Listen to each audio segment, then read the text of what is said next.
بسم الله الرحمن الرحيم. الحمد لله رب العالمين الرحمن الرحيم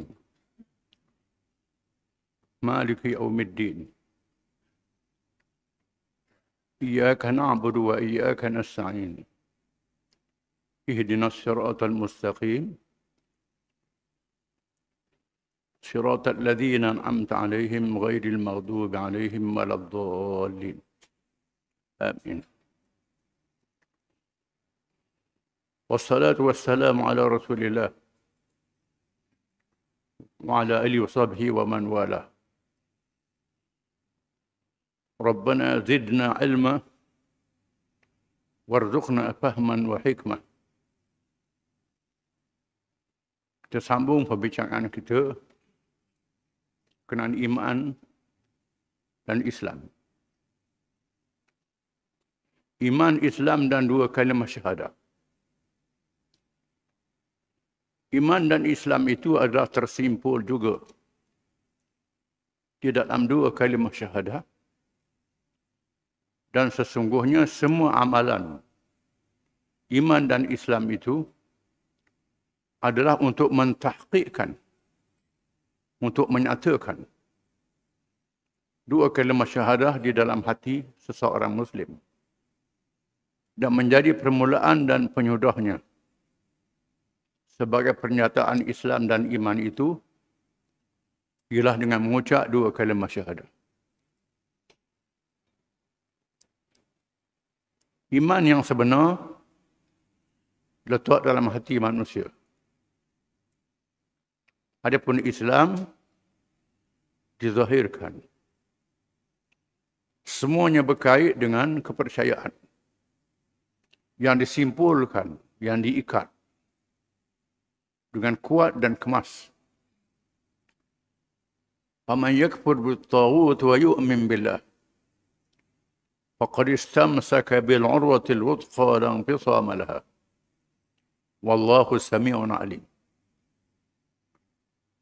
Maka sesiapa yang mengkufurkan taghut, yakni yang lain daripada Allah, yang melampaui batas Allah Subhanahu wa taala,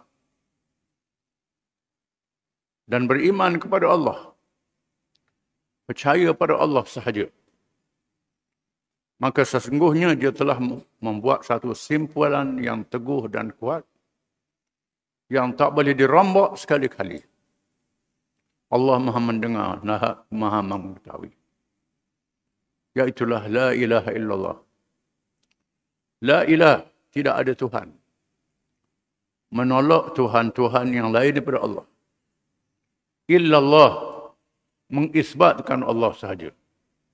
Tak ada yang lain. Oleh kerana hati manusia, kita tak boleh tengok, tak nampak. Yang tahunya Allah Ta'ala. Bagi membuktikan kepada kita, maka seseorang itu hendaklah mengucap dua kalimah syahadah. Ataupun yang mempunyai maksudnya. Cukup bagi kita menganggap dia beriman dan Islam. Kalau dia mati, diurus jenazahnya sebagai seorang Islam.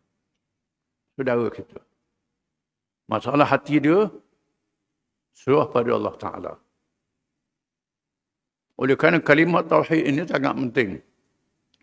Menjadi permulaan kehidupan manusia dan penyudahnya.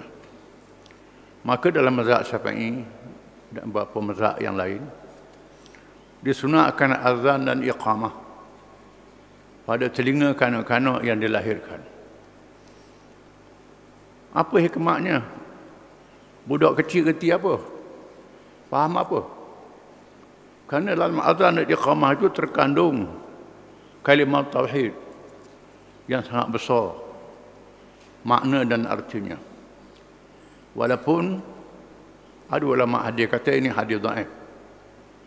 Walaupun dhaif, dia amalkan oleh as-salafus salih, oleh kalangan ulama-ulama zaman dahulu, termasuk Khalifah Umar bin Abdul Aziz, salah seorang khalifah yang alim, yang mujtahid, mengamalkan azan di telinga kanak-kanak yang dilahirkan. Ada ulama mengatakan selepas dilahirkan. Ada ulama mengatakan selepas 7 hari. Itu perkara khilafiyah. Buatlah masa mana-mana pun. Yang penting untuk mendapat berkat dengan 2 kalimah syahadah.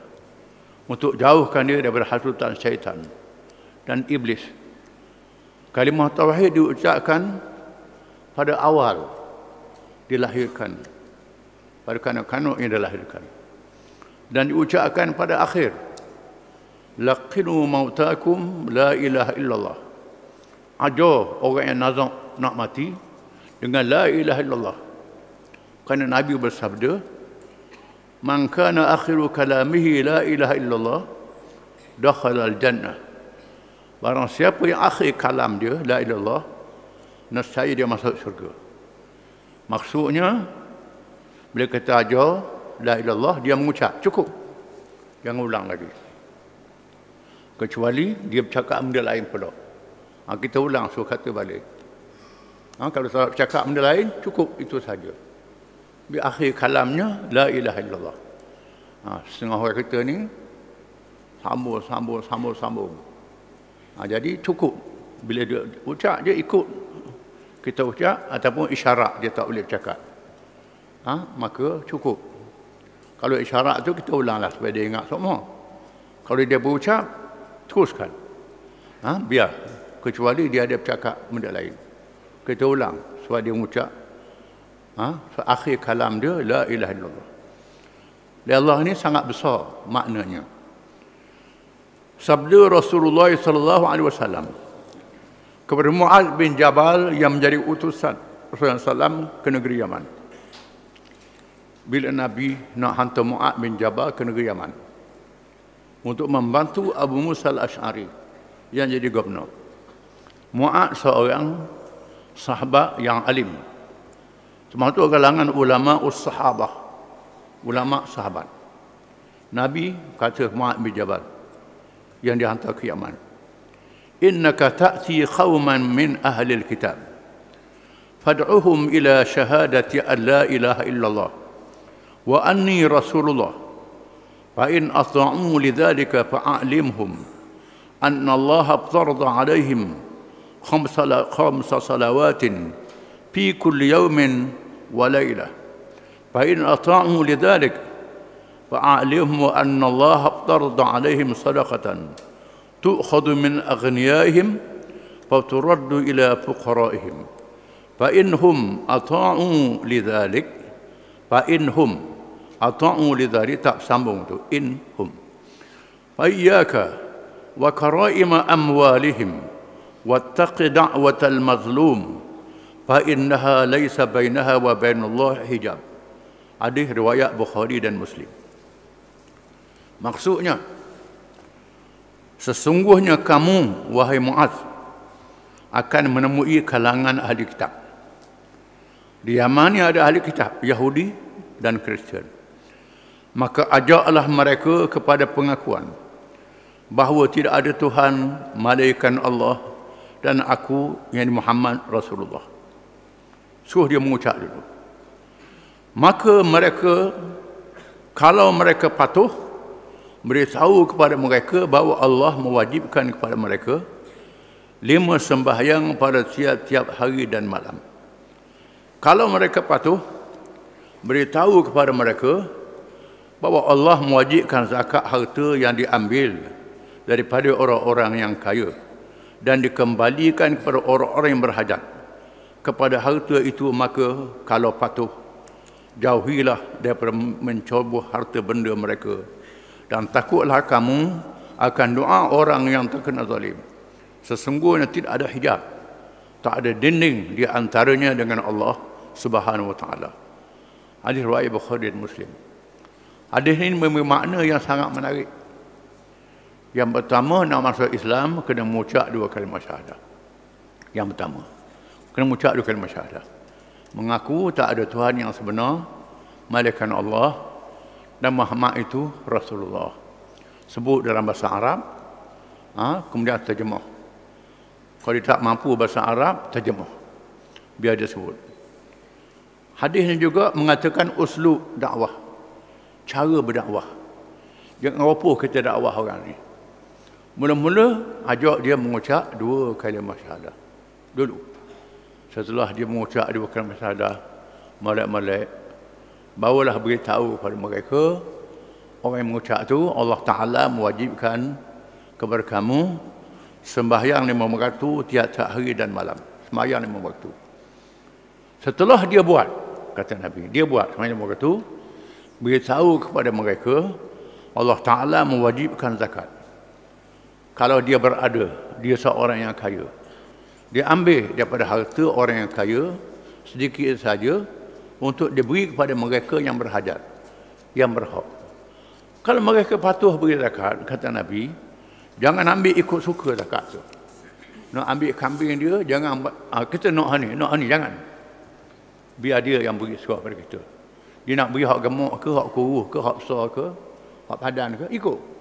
Jangan paksa dia. Beri ambil ni, tak boleh. Jangan paksa. Ikut dia nak serah. Hak mana-mana harta dia. Takut doa orang yang kena zalim. Nabi kata, kerana doa kena zalim ni Allah Ta'ala terima, berkenan. Tak ada hijab, tak ada dinding dengan Allah Ta'ala. Walaupun Allah Ta'ala tak tunang selalu, jaga orang zalim kena bila-bila masa. Jangan zalim. Ini uslub cara berdakwah.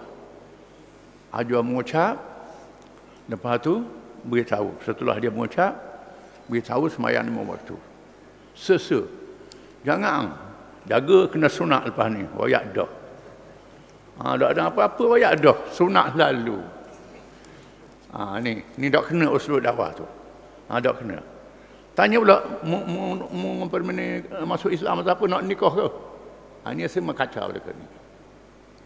Ini bukan cara nak menarik orang pada Islam. Ini tak betul. Kata ke dia macam-macam pula. Ini tak betul. Bila orang nak masuk Islam, terus ajak dia mengucap 2 kalimah syahadah. Jangan panjang lagi. Jangan duduk main benda-benda lain. Jangan. Jangan sebut benda lain. Setelah dia mengucap 2 kalimah syahadah, malak-malak beritahu sembahyang 5 waktu. Jangan royak sembahyang 5 waktu, sembahyang tahajud, sembahyang tarawih, royak selalu. Sembahyang 5 waktu dah apa nak lekat, royak dah sembahyang tahajud satu janji. Setak-setaknya tu selalu. Jangan. Beritahu orang dulu, sembahyang 5 waktu. Kalau dia tak erti baca, ikut. Mazhab Syafi'i wajib kena baca Fatihah. Mazhab lain tak wajib, dengar imam saja cukup. Ikut. Pakat mazhab lain. Tak boleh kena mazhab Syafi'i. Tak boleh. Tak boleh. Imam Malik tok guru Imam Syafi'i. Imam Ahmad bin Hasan Al-Syaibani, Abu Yusuf, murid Abu Hanifah, mazhab Hanafi, tok guru Imam Syafi'i. Imam Ahmad murid Imam Syafi'i. Pandangan dia lain.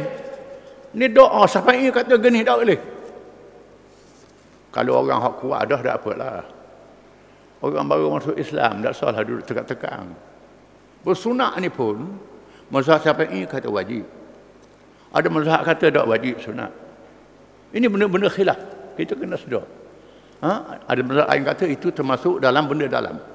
Syafi'i kata tak wajib kena sunat. Tak apalah nak faham. Memanglah maulid sunat pada tak sunat. Tak dinafikan. Tetapi pada orang baru masuk Islam, jangan paksa benda tu lagi. Jangan dulu. Umar bin Aziz, dia seorang khalifah yang mujtahid. Dia khalifah, ketua negara. Tapi yang alim. Ijtihad. Dia dulu pada Imam Syafi'i lagi. Dulu pada Imam Malik lagi. Umar bin Aziz ni. Berguru dengan ulama-ulama tabi'in. Alim. Masa dia jadi khalifah, orang ramai masuk Islam. Dia tulis, ada seorang gubernur dia, satu daerah tu tulis surat ke dia. Wahai Amirul Mukminin, orang ramai masuk Islam ni. Ramai masuk Islam. Bila orang ramai masuk Islam, cukai kurang. Dia orang kafir kena bayar cukai. Orang Islam beri zakat. Bila orang kafir banyak masuk Islam, cukai tanah kharak pun tak ada. cukai jizyah pun tak ada, cukai usul perdagangan pun tak ada. Adanya zakat je. Jadi kurang harta negara. Saya nak wajibkan bersunat, kata gubernur ni. Nak wajib bersunat. Berarti terus balas surat dia.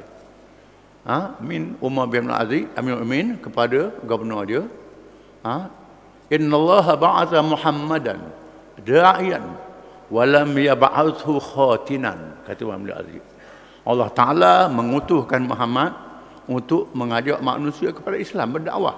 Allah Ta'ala tak utuh Muhammad jadi Tok Mudin. Itu surat Umar bin Aziz kepada gubernur dia.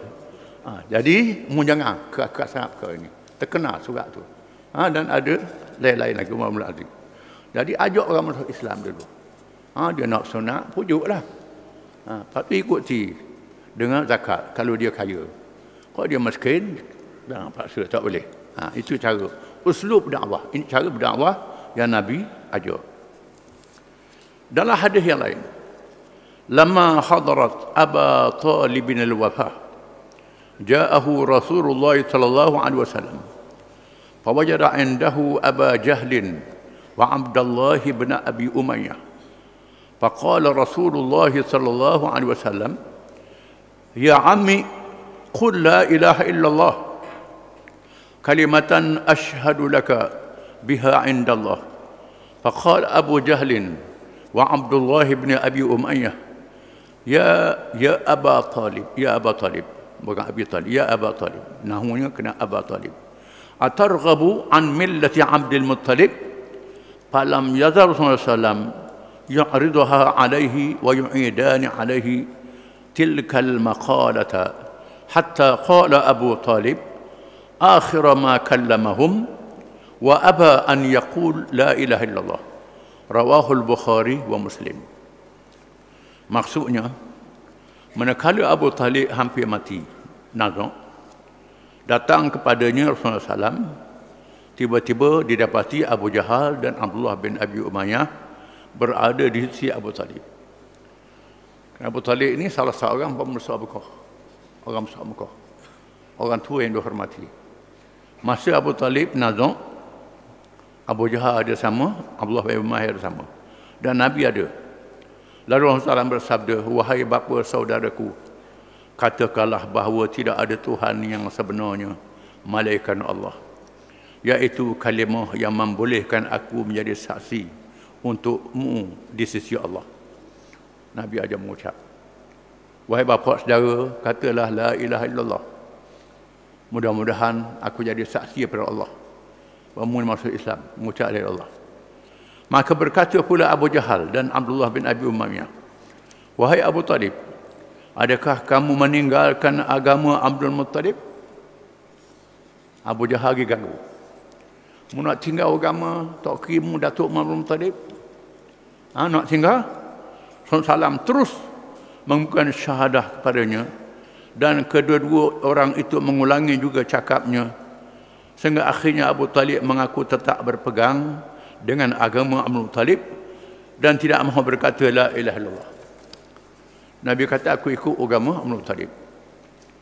Ini mengikut pendapat Ahli Sunnah. Jumhur mengatakan Abu Talib tak masuk Islam kerana dia tak mengucap. Ini ulama Ahli Sunnah, termasuklah mazhab Wahabi, sebahagian Asy'ariyah dan Maturidiyah kata begitu. Ada pun mengikut pendapat ulama Ahlul Bait, ulama Syiah, mazhab Imamiyah, mazhab Zaidiyah, dan sebahagian daripada ulama Ahli Sunnah. Ada ulama yang mengatakan, di antaranya Syekh Muhammad Abu Zuhrah, seorang ulama Mesir, alim Mesir yang terkenal, Syekh Abu Zuhrah, mentarjihkan bahawa Abu Talib beriman. Abu Talib beriman juga dengan bukti pendiriannya yang tegas mempertahankan Rasulullah SAW. Kerana Abu Talib mempertahankan Nabi. Pertahankan Nabi. Sanggup berperang mempertahankan Nabi. Ini apa makna ni? Maknanya dia sayang ke anak saudara dia, menyatakan bahawa ajaran anak saudara dia itu betul. Ini, walaupun dia tak sebut la ilaha illallah. Ini pendapat Syekh Abu Zuhrah dan beberapa ulama Ahli Sunnah dan ulama Ahlul Bait, termasuk Abbas radhiyallahu anhuma. Iaitulah adik-beradik Abu Talib. Dia ikut agama Abdul Muttalib. Abdul Muttalib ni agama apa? Agama Ibrahim AS. Bukan Nabi Ibrahim. Agama Ibrahim makna la ilaha illallah jugalah. Itu maknanya. Jadi pendapat ini sangat kuat hujahnya. Pendapat mengatakan Abu Talib tak Islam tu pendapat yang dhaif, yang lemah. Pendapat yang kuatnya Abu Talib percaya pada Nabi, mempertahankan Nabi. Dia jaga sungguh Nabi sejak kecil sampai kepada Nabi jadi Rasul. Bila orang kafir datang berjumpa dengan Nabi, tawar pada Nabi macam-macam, Nabi tolak. Suruh Abu Talib pujuk anak dara dia Muhammad ni, terima tuntutan. Lalu Abu Talib panggil Nabi, Nabi datang. Lalu Nabi kata, demi Allah, kalau dia letakkan matahari di kananku, bulan di kiriku, jangan kena beri dunia pada aku, tambah tari dengan bulan. Supaya aku meninggalkan urusan Islam, aku tak akan tinggal. Walaupun aku mati, kata Nabi. Abu Talib kata, ikut sukamu lah. Aku tetap mempertahankanmu, kata Abu Talib. Lalu Abu Talib panggil keluarga dia, anak-beranak dia, sanggup berperang sekiranya Nabi diganggu. Sanggup berperang kalau Nabi diganggu. Ini kedudukan Abu Talib. Ini menandakan Abu Talib mempertahankan anak saudara dia. Bahkan satu peristiwa yang sangat sedih, iaitulah Fatimah binti Asad, isteri Abu Talib ni, jaga anak saudara dia, jaga Nabi masa kecil. Dan dia berhijrah dengan Nabi di Madinah. Berhijrah bila Nabi wafat. Bila Fatimah binti Asad wafat. Fatimah ni ialah ibu Sayyidina Ali, mak saudara, yang jaga Nabi masa Nabi kecil. Jaga. Fatimah binti Asad mati. Nabi masuk dalam kubur dia. Nabi masuk dalam kubur. Dan Nabi menangis dalam kubur itu. Nabi mengiring dalam kubur, menggosok dia lahat dengan tangan. Gosok dengan tangan. Kemudian letak mak saudara dia ni dalam liang lahat, dalam keadaan menangis. Bila dia naik, Sayyidina Umar tanya, "Bapa Rasulullah buat begini?" Rasulullah begini. Kata Nabi, dia mak aku, jaga aku. Pada masa ayah aku mati, mak aku mati. Tahukah kamu, 70,000 malaikat menyembahyangkan jenazahnya. Nabi kata, 70 malaikat menyembahyangkan jenazah Fatimah binti Asad. Kerana jasa dia menjaga Nabi SAW. Ini dia. Jadi pendapat yang sangat kuat, keluarga Abdul Muttalib mempertahankan Nabi sehingga sanggup berperang. Ini kena. Jadi pendapat kata Abu Talib ni mati kafir, pendapat ni lemah. Walaupun masyhur dalam banyak-banyak kitab. Tetapi kita tengok dalam sirah Nabawiyah, perjalanannya Abu Talib ni mempertahankan anak saudara dia. Sampai akhir sehingga dia mati. Bila Abu Talib mati, barulah orang kafir berani nak buat apa pada Nabi SAW. Wallahu a'lam.